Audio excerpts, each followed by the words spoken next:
A maior fuga de prisioneiros de guerra durante a Segunda Guerra Mundial aconteceu em local que você talvez nunca tenha ouvido: Cowra, na Austrália.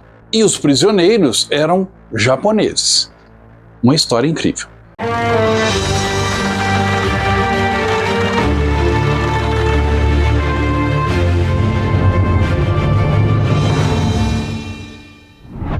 Olá, bem-vindos a mais uma viagem na história. A nossa jornada de hoje nos leva a uma pequena vila no interior da Austrália, onde existiu, durante a Segunda Guerra, um campo de prisioneiros, principalmente para japoneses e alguns italianos. Mas antes de falar desta fuga espetacular e trágica, não se esqueça de dar o like. Isso é muito importante para que o vídeo seja mostrado para mais pessoas. Então, coloque aí o dedo e dê um like neste vídeo. Não se esqueça também de se inscrever no canal e deixar o seu comentário, pois a sua opinião vale muito para nós. A pequena Cowra fica no interior da Austrália e foi escolhida a dedo exatamente por isso. O seu isolamento permitiria um controle maior dos prisioneiros. E japoneses, italianos e alemães, ou seja, os adversários dos australianos, que eram aliados da Inglaterra na Segunda Guerra Mundial, foram levados para lá à medida em que eram capturados. O campo de prisioneiros de Cowra ficou grande e ali aconteceu a maior fuga de prisioneiros durante a Segunda Guerra Mundial. Vamos saber um pouco mais dessa história.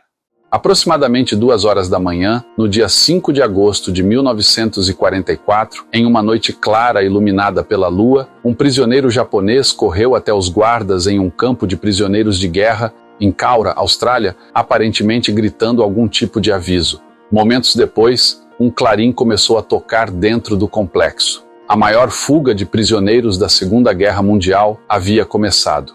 É uma história que merece ser lembrada. Milhares de prisioneiros de guerra, POWs e estrangeiros inimigos foram internados na Austrália durante a Segunda Guerra Mundial, alojados em mais de 50 campos.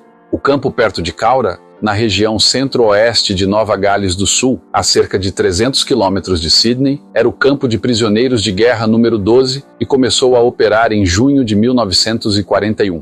O campo cobria mais de 30 hectares e abrigava cerca de 4.000 prisioneiros, principalmente japoneses e italianos, mas também alguns coreanos, chineses e indonésios. O campo era aproximadamente circular e dividido por 2 ruas. À medida em que os japoneses iam se rendendo, os australianos construíram um campo no interior do país. Mas a rendição japonesa era algo raro. O japonês tem um código de honra, que vem desde a linhagem dos samurais, onde a rendição é um motivo de desonra, de vergonha.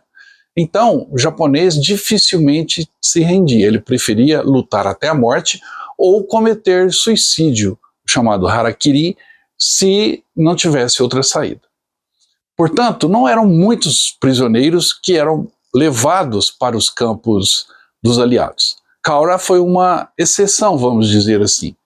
E além dos japoneses, que eram tão determinados, você tinha os italianos, que não eram tão determinados assim, e a convivência entre eles era um pouco diferente neste campo. Cada um dos setores foi inicialmente projetado para cerca de 1.000 prisioneiros e continha até 20 barracas dispostas em filas. Os setores eram cercados por cercas de arame farpado, enquanto todo o campo era cercado por 3 cercas perimetrais com vários metros de arame farpado entre elas. O perímetro do campo era dominado por 6 torres de guarda, cada uma com cerca de 9 metros de altura e regularmente patrulhadas por guardas armados. Os setores A e C eram ocupados por prisioneiros italianos. Capturados no Oriente Médio, os italianos estavam contentes em passar a guerra em um campo de prisioneiros. Um ex-guarda descreveu os prisioneiros como um grupo amigável e feliz de italianos que davam pouco ou nenhum trabalho. Eles haviam lutado tenazmente na batalha, mas não viam desonra na captura e a consideravam simplesmente parte da guerra. Sua atitude em relação à captura contrastava fortemente com a dos prisioneiros japoneses. O setor D incluía oficiais japoneses e outros prisioneiros, principalmente trabalhadores que haviam sido recrutados pelos japoneses da Coreia, China e Formosa e haviam sido capturados. O setor B Abrigava oficiais subalternos japoneses e patentes inferiores. Em meados de 1944, o setor B era o mais populoso do campo, com mais de 1.100 internos. Os guardas eram do 22º Batalhão de Guarnição da Milícia Australiana, comandado pelo comandante de grupo Montagu Brown, um tenente-coronel e veterano da Primeira Guerra Mundial. Cada um dos 4 setores dentro do campo era supervisionado por uma companhia de guarnição comandada por um major, cada uma com um contingente de aproximadamente 100 homens. O batalhão de guarnição era composto principalmente por homens muito velhos para o serviço ou jovens com deficiência física. O guarda Wal Mackenzie, por exemplo, tinha uma claudicação permanente causada por um acidente agrícola, enquanto seu amigo Seaforth Mackenzie era cego de um olho. Os quartéis e instalações para as tropas da guarnição estavam contidos em setores fora do campo, em cada extremidade de Broadway e no extremo oeste da Terra de Ninguém. Os guardas estavam armados principalmente com rifles mais antigos, mas o campo havia sido recentemente equipado com 2 metralhadoras Vickers e várias metralhadoras leves. As 2 grandes metralhadoras Vickers foram colocadas ao longo dos trechos da cerca de arame em torno do setor B. Os primeiros prisioneiros de guerra japoneses chegaram a Kaura em janeiro de 1943. Os prisioneiros no campo B, liderados pelo sargento-mor Kanazawa, foram principalmente capturados na Nova Guiné e nas Ilhas Salomão. O soldado Turo Murakami, por exemplo, com apenas 18 anos, havia sido recentemente capturado pelas tropas americanas na ilha de Nova Bretanha, na Nova Guiné. A determinação do soldado japonês assustava os seus inimigos. Não foi à toa que 2 bombas atômicas foram lançadas em Hiroshima e Nagasaki para abreviar o final da guerra, pois os japoneses estavam determinados a lutarem até o fim. Entre os prisioneiros do campo de Kaura, isto também era uma regra. Eles já estavam envergonhados pelo fato de serem prisioneiros. E naturalmente surgiu entre eles a ideia de uma fuga em massa, aonde muitos se sacrificariam.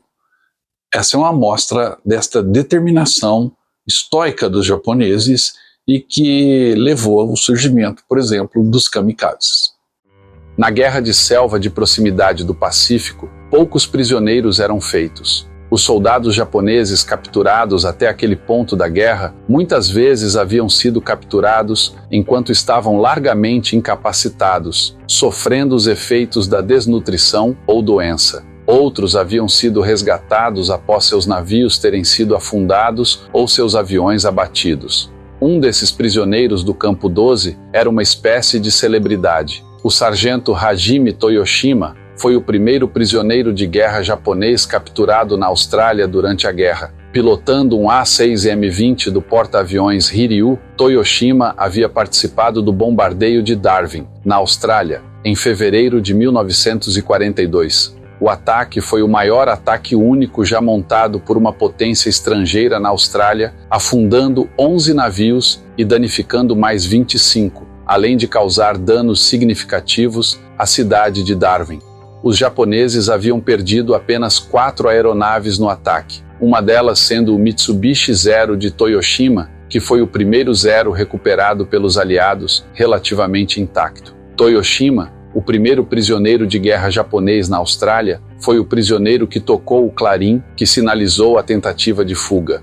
A fuga não se deu por conta das condições do campo. Os australianos haviam mantido o campo de acordo com os padrões da Cruz Vermelha e da Convenção de Genebra. Murakami, de fato, descreveu a vida no campo como paradisíaca. Os prisioneiros jogavam mahjong usando peças que eles mesmos criavam. Outro passatempo para os prisioneiros japoneses era jogar beisebol com tacos esculpidos e luvas de beisebol de couro feitas à mão. Em muitos aspectos, os guardas não podiam nem conceber que haveria uma tentativa de fuga.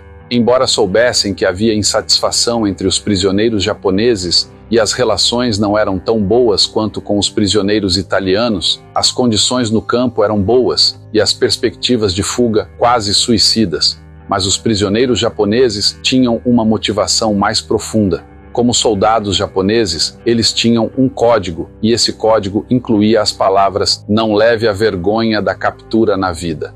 Para um soldado japonês, ser capturado vivo era altamente vergonhoso, e de fato, muitos pensavam que nunca poderiam voltar para suas famílias com tal vergonha. Com medo de deixar suas famílias saberem que haviam sido capturados vivos, muitos davam nomes ou patentes falsos. Eles sabiam que suas famílias teriam sido informadas de que haviam morrido em batalha e que cerimônias fúnebres teriam sido realizadas e lápides erigidas em suas cidades e vilarejos. Apenas estar associado a um traidor que havia se permitido ser capturado vivo poderia ameaçar o futuro imediato de sua família. Assim, os prisioneiros japoneses sentiam que não tinham nada para onde voltar e nada a perder.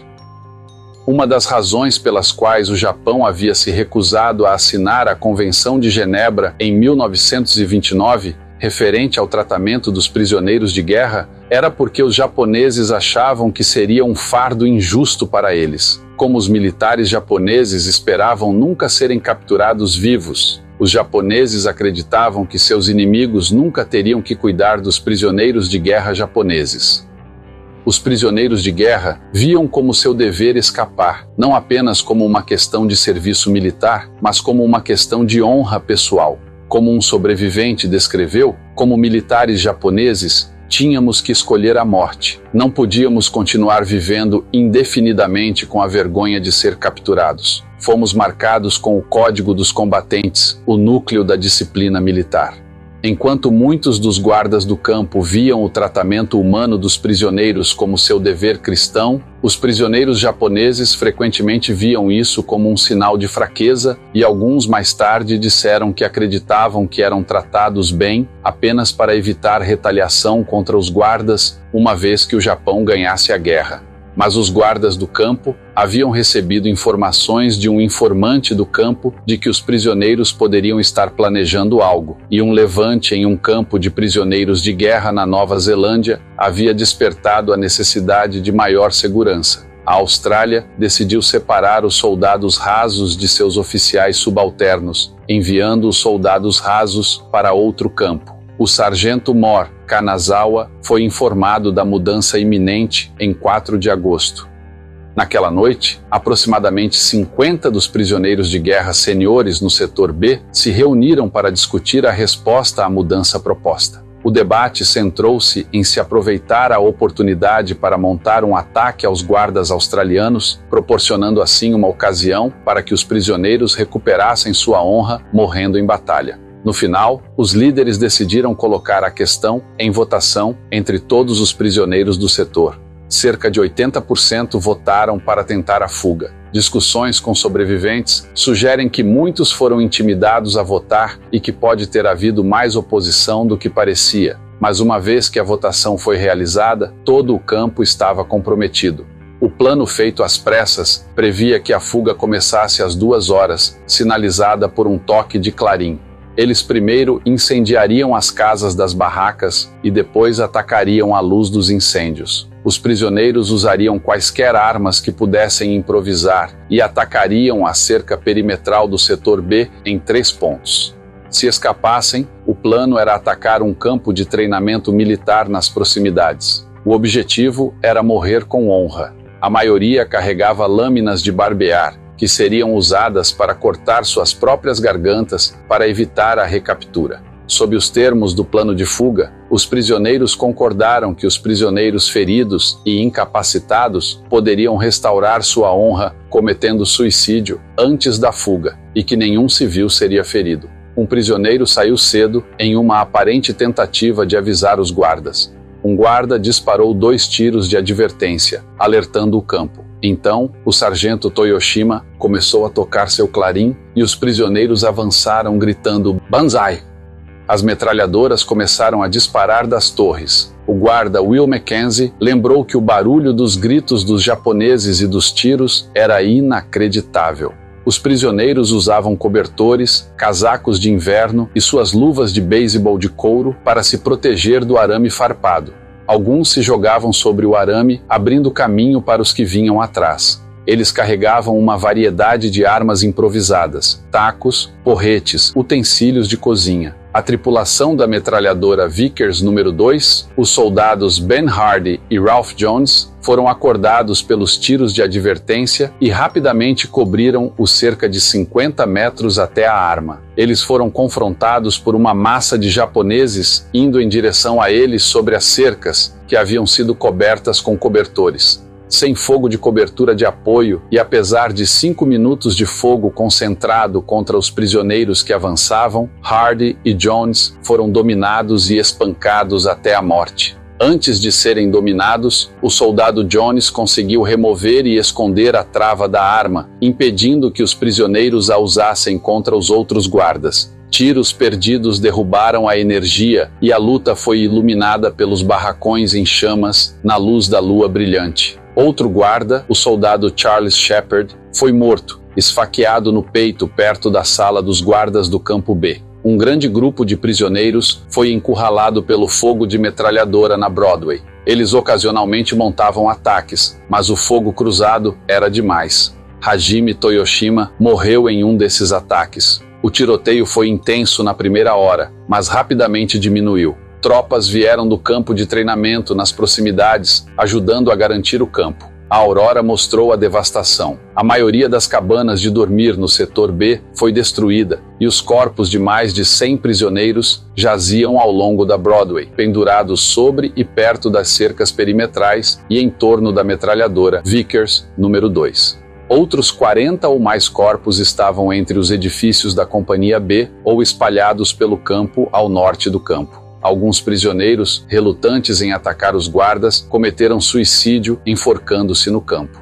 Muitos dos feridos no campo haviam se matado ou sido mortos por camaradas. Um prisioneiro chamado Furukawa Kenichi mais tarde descreveu como tentou se matar esfaqueando-se no peito, mas errou o coração. Ao todo, 231 prisioneiros morreram na tentativa de fuga e na perseguição subsequente. 108 ficaram feridos. 330 prisioneiros conseguiram sair do campo. Em comparação, 76 aviadores escaparam na fuga mais conhecida do Luftstalag 3 em março de 1944. Levou 9 dias para recuperar totalmente os prisioneiros de guerra japoneses desaparecidos. Um oficial australiano, o tenente Harry Doncaster, foi morto na perseguição, dominado por um grupo de fugitivos.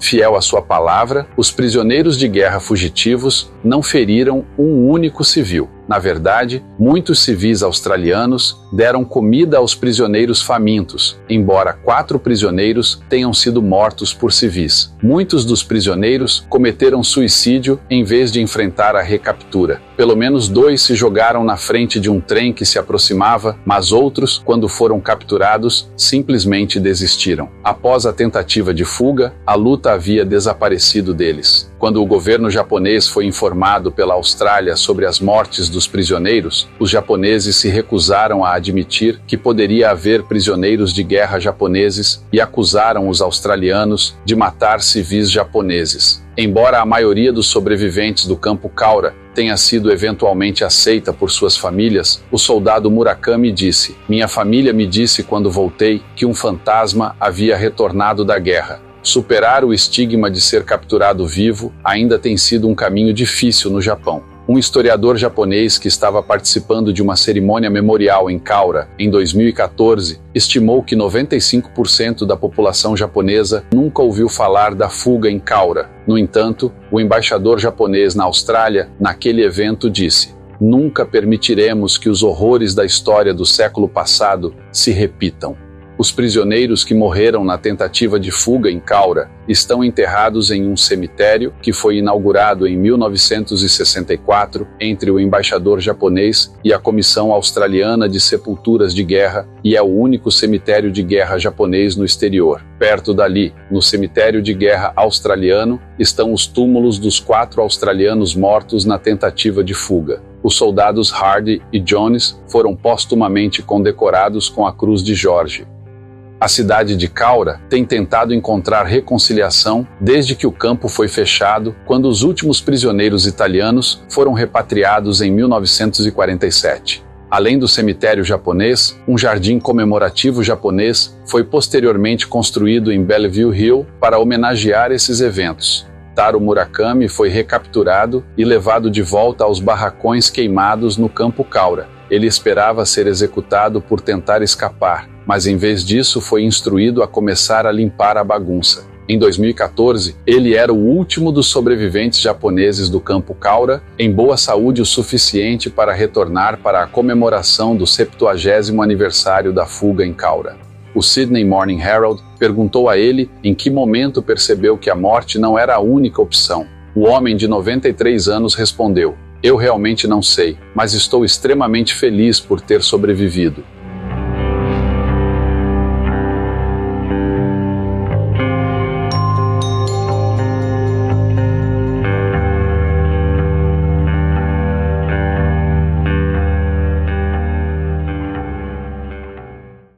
Essa história da fuga do campo de prisioneiros de Kaura e o seu desenrolar posterior mostra um pouco do espírito que tomava conta do povo japonês durante a Segunda Guerra Mundial. A morte de tantos prisioneiros só foi reconhecida muito tempo depois pelo governo japonês e pelo povo do Japão. Saber desta história nos mostra um pouquinho da tenacidade e do espírito que tomava conta do povo nipônico durante a Segunda Guerra Mundial. Se gostou, não esqueça de deixar o seu like, o seu comentário e também se inscrever no canal. Lembre-se, nós aqui do Viagem na História temos vários roteiros para o próximo ano, onde iremos visitar a França, Normandia, Bastogne, a Itália e também a Alemanha, celebrando os 80 anos do Dia da Vitória. Entre em contato e garanta o seu lugar em um dos nossos próximos roteiros. Aproveite também e participe da promoção da camisa do Dia da Vitória, o V-Day. Para a nova promoção dessa belíssima camisa que celebra os 80 anos do Dia da Vitória, já iniciamos a venda das camisas. E junto com essa belíssima camisa, você recebe um cupom com o seu número para concorrer a uma viagem. E você vai escolher o destino: Normandia, Alemanha ou Itália, dentro dos nossos roteiros que fazemos todos os anos. Você pode adquirir essa belíssima camisa na loja virtual do canal Viagem na História. O link está na descrição. Ou então envie uma mensagem para o nosso WhatsApp. E aí, não ficou bonita a camisa? Olha que legal, as bandeiras dos países, o selo, uma nova camisa para você do Viagem na História. Adquira já a sua. Obrigado pela sua atenção e eu volto logo com mais histórias de guerra. Até mais!